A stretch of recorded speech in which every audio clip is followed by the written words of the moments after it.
Bertemu kembali rentasan berita edisi 933, saya Zawaz Yusof dan antara paparan utama. Isu vaksin angin, adakah faktor keletihan atau disengajakan? Bagaimana membantu generasi yang kehilangan dalam pendidikan? Penjenayah bebas jika rapat dengan politikus berkuasa. Bersidang sahaja, bukan suruh berperang.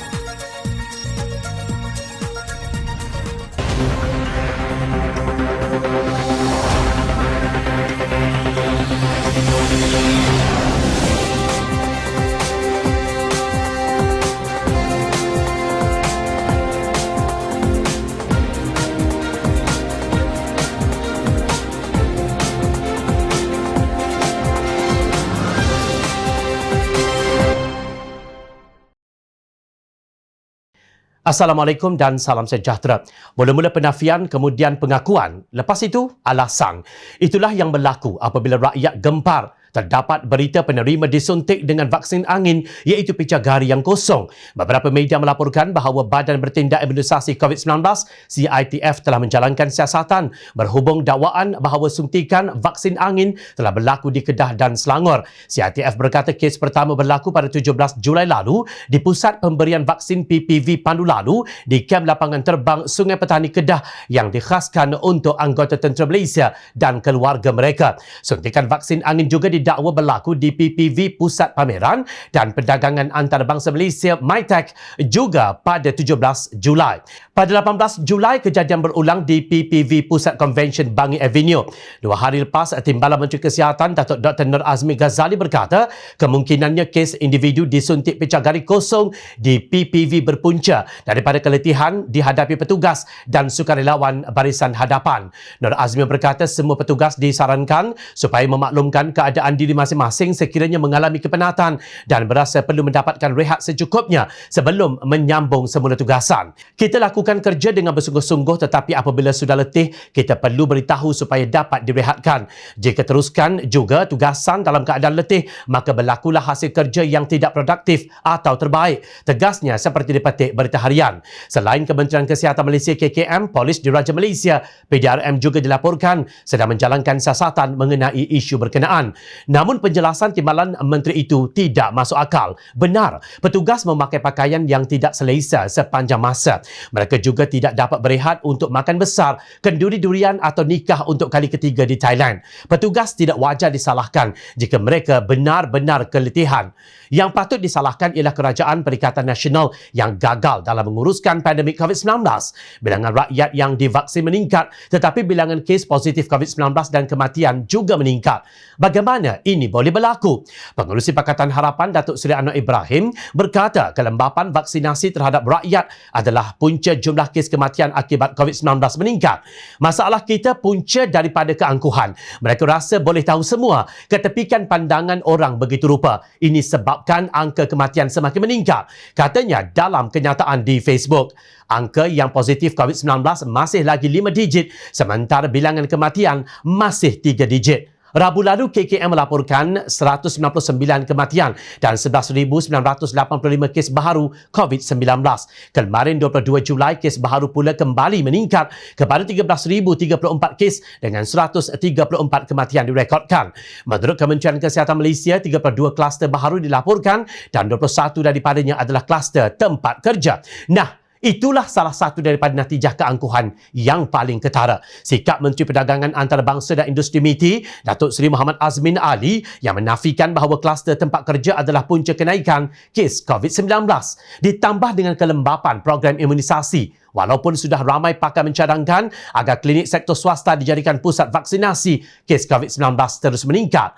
Kata Anwar, selepas berbulan-bulan cadangan dikemukakan, barulah masa ini cadangan itu dipertimbangkan. Lihat Hospital Kelang berselerak macam pasar, nak salahkan siapa? Lihat beban tanggungjawab van jenazah Hospital Kelang. Katanya, semakin parah timbul pula kes vaksin angin. Sebuah blog financetwitter.com dalam laporannya menyebut khabar-khabar angin sebelum 29 Mei bahawa vaksin COVID-19 boleh didapati di pasaran gelap. Blog tersebut mendakwa apa yang berlaku sekarang adalah hasil daripada korupsi selama 60 tahun yang menular kepada petugas kesihatan. Malangnya kebanyakan penerima vaksin akan memandang ke arah lain ketika mereka sedang disuntik dengan picagari. Justru mereka tidak tahu sama ada picagari itu berisi vaksin atau kosong. Persoalan yang menghantui penerima vaksin ini ialah, adakah mereka benar-benar telah mendapat imunisasi COVID-19 atau sekadar menerima vaksin angin? Inilah akibatnya apabila penderitaan pesakit dijadikan sumber kekayaan. Durasi persidangan khas Parlimen yang akan diadakan mulai 26 Julai 2021 sehingga 2 Ogos 2021, iaitu selama 5 hari masih menjadi pertikaian pelbagai pihak. Terkini Jawatan Kuasa Pendidikan Pakatan Harapan atau JKPPH pula mempersoalkan aturan persidangan selama 5 hari itu. Notis aturan mesyuarat itu dikeluarkan oleh Setiausaha Dewan Rakyat bagi memaklumkan agenda persidangan khas Parlimen kepada semua ahli Parlimen.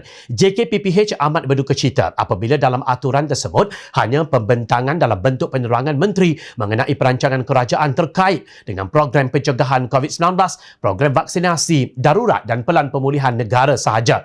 Tidak ada pembentangan maupun perbahasan berkaitan keadaan pendidikan negara di bawah Kementerian Pendidikan Malaysia KPM dan Kementerian Pengajian Tinggi KPT, kata mereka dalam satu kenyataan. Menurut mereka, sidang ini amat penting untuk rakyat menerusi ahli parlimen mereka mengetahui perancangan kerajaan berhubung isu pendidikan melalui pembentangan situasi pendidikan negara dan perancangan yang telah dirangka oleh pihak KPM dan KPT. JKPPH berpandangan isu pendidikan negara sama ada melibatkan sekolah maupun universiti di kala wabak COVID-19 sama pentingnya dengan isu kesihatan, keselamatan dan ekonomi serta seharusnya diangkat sebagai agenda dalam persidangan khas ini. Sehubungan dengan itu, JKPPH menuntut agar pertama, persidangan khas Parlimen yang akan berlangsung selama 5 hari ini memasukkan pembentangan perancangan KPM dan KPT sebagai antara agenda mesyuarat.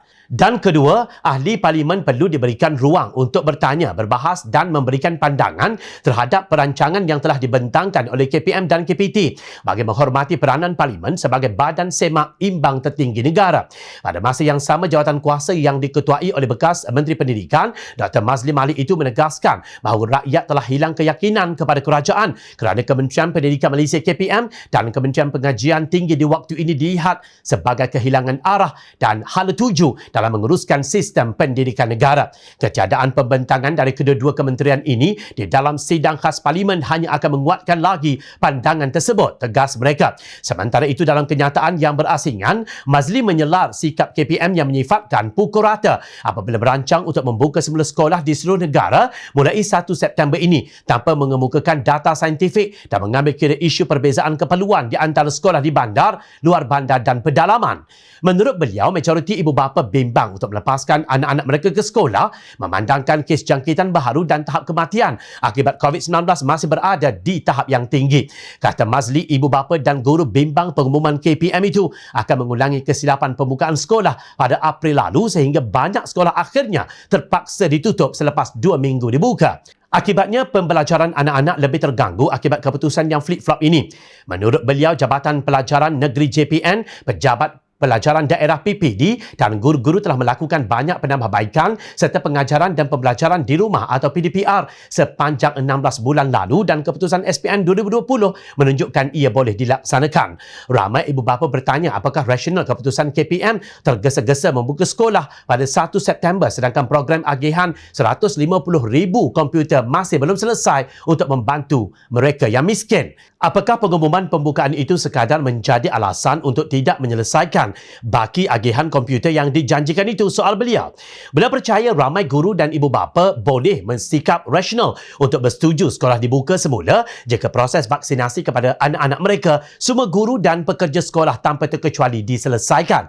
Ini untuk mengelakkan wujudnya kluster sekolah. KPM harus berbincang dengan Kesatuan Perkhidmatan Perguruan Kebangsaan NUTP, Kesatuan Guru-Guru Melayu Malaysia Barat KGMMB, Majlis Pengetua Sekolah Malaysia MPSM dan Gabungan Majlis Guru Besar Malaysia GMGBM. Persatuan-Persatuan Ibu Bapa dan Guru dan Persatuan Pediatrik Malaysia MPA sebelum mengambil apa-apa keputusan berhubung isu berkenaan, tegas Ahli Parlimen Sungai Renggam itu.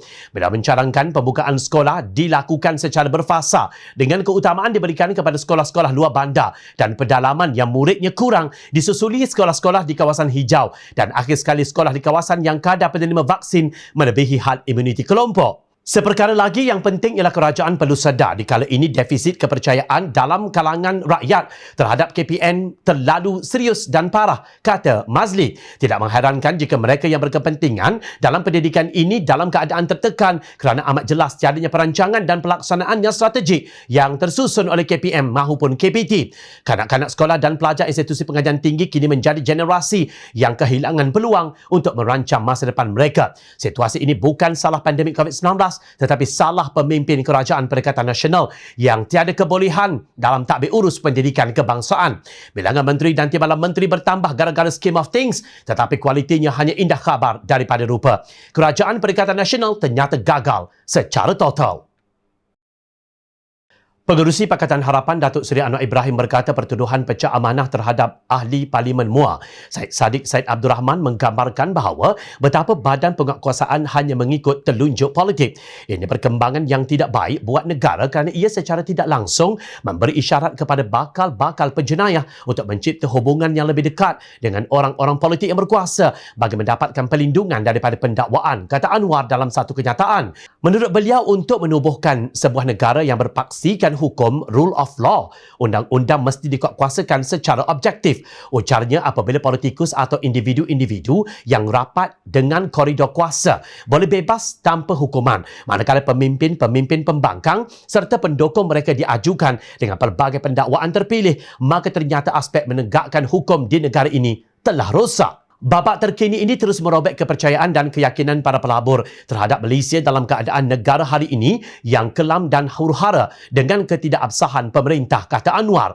Beliau menyelar Kerajaan Perikatan Nasional yang menggunakan jentera kerajaan yang ada untuk membuli ahli parlimen. Setiap kali sidang parlimen semakin mendekat, kerajaan ini akan menggunakan atau memperalat apa sahaja aparat yang ada untuk membuli ahli-ahli parlimen. Berkemungkinan kerana gentar sekiranya undi tidak percaya dilangsungkan. Usaha-usaha jelek ini akan berterusan tanpa henti selagi mana mereka masih lemah dan tidak punya majoriti yang cukup di parlimen. Saya juga telah dimaklumkan oleh beberapa ahli parlimen bahawa pemerintah turut menggunakan rasuah dan ugutan untuk mendukung kerajaan gagal mereka dengan kedudukan dan perlindungan daripada pendakwaan sebagai habuan, tegas ketua pembangkang tersebut. Beliau melihat kes dakwaan terhadap ahli parlimen Syed Saddiq Said Abdul Rahman sangat membingungkan dan menampakkan wujudnya salah guna kuasa. Saya menggesa agar siasatan mesti dijalankan dengan telus dan profesional. Saya turut mahu beritahu pemimpin-pemimpin Perikatan Nasional termasuk Perdana Menteri untuk hentikan salah guna kuasa serta terima hakikat secara bermaruah bahawa dukungan terhadap mereka semakin berkurangan di Parlimen.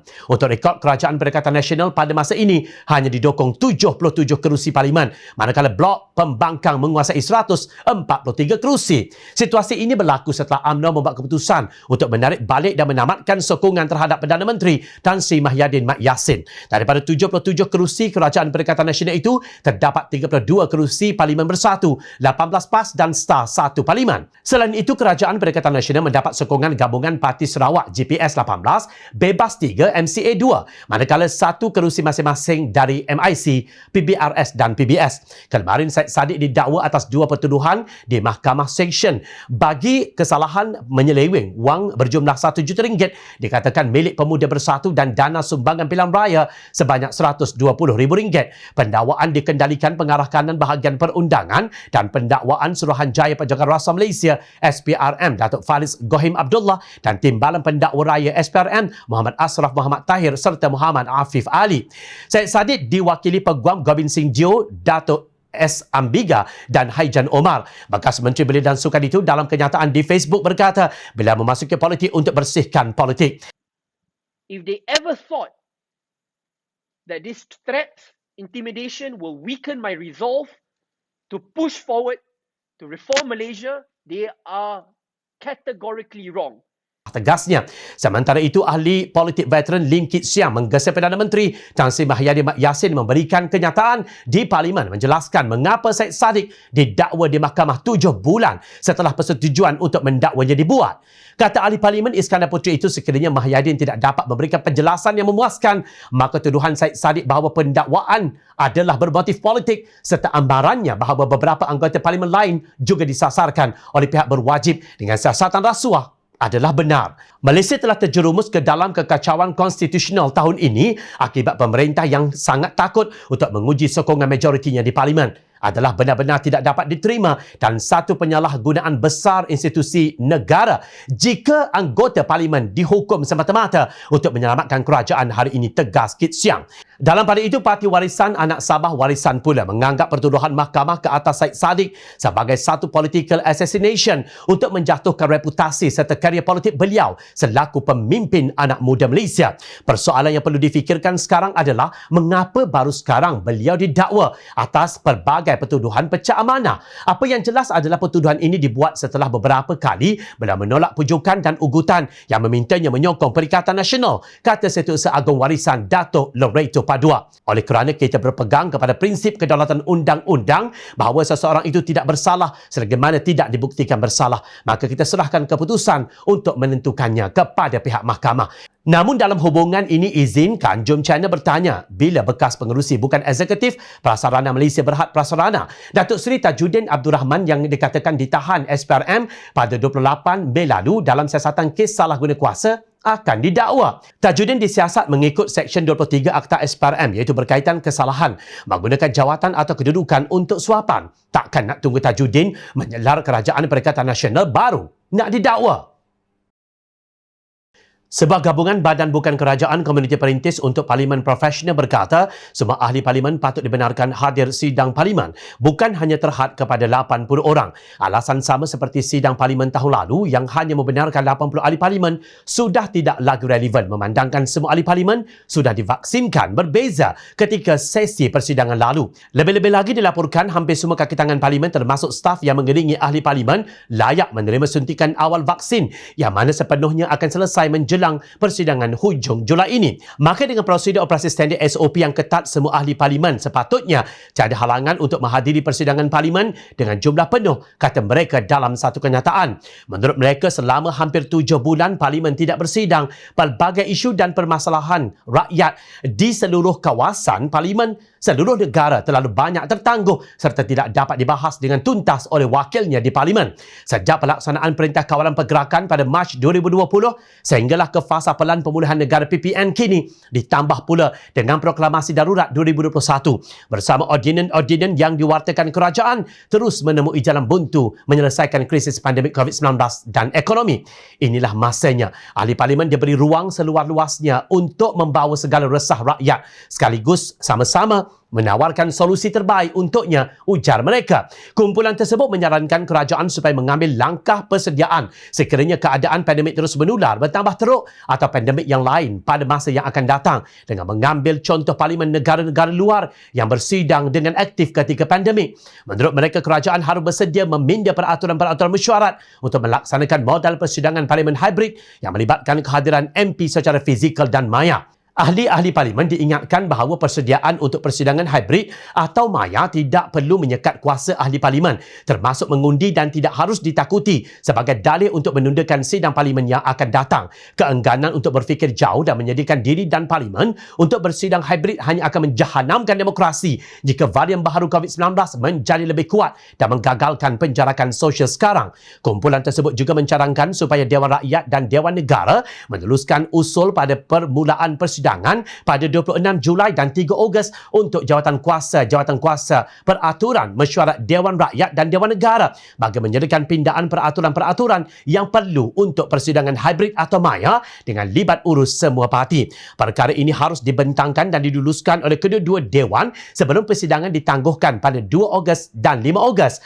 Kami sekali lagi ingin menegaskan semua MP yang dipilih rakyat adalah anggota Barisan Hadapan Negara dan Harapan Rakyat yang mesti diberikan peranan serta harus berperanan utama dalam situasi genting ini melawan tragedi pandemik ini, tegas mereka. Kenyataan tersebut ditandatangani oleh Gabungan untuk Pilihan Raya Bersih dan Adil Bersih 2.0, Institut Demokrasi dan Hal Ehwal Ekonomi IDEAS, Engage dan Bait Al-Amanah. Sementara itu, Ahli Jawatan Kuasa Pimpinan Amanah Nasional Muhammad Faiz Fazil berpendapat cadangan Kerajaan Perikatan Nasional untuk membenarkan hanya 80 orang ahli parlimen memasuki Dewan Rakyat bagi persidangan parlimen 26 Julai ini adalah bertentangan dengan perlembagaan.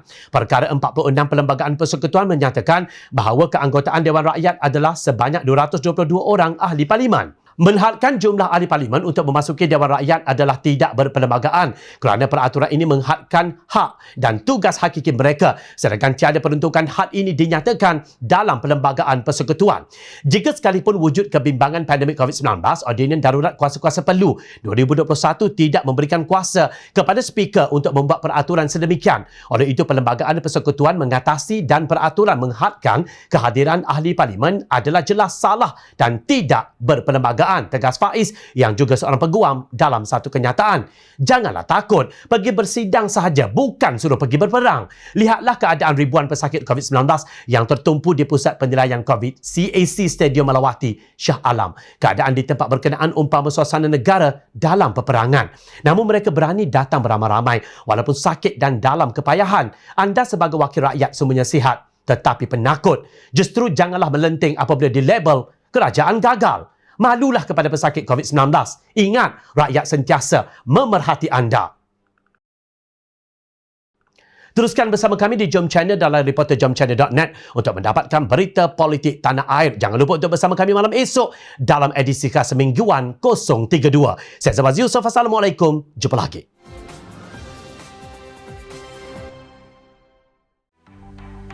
Mencari maklumat dan berita politik yang bebas, kupasan yang tepat, panas.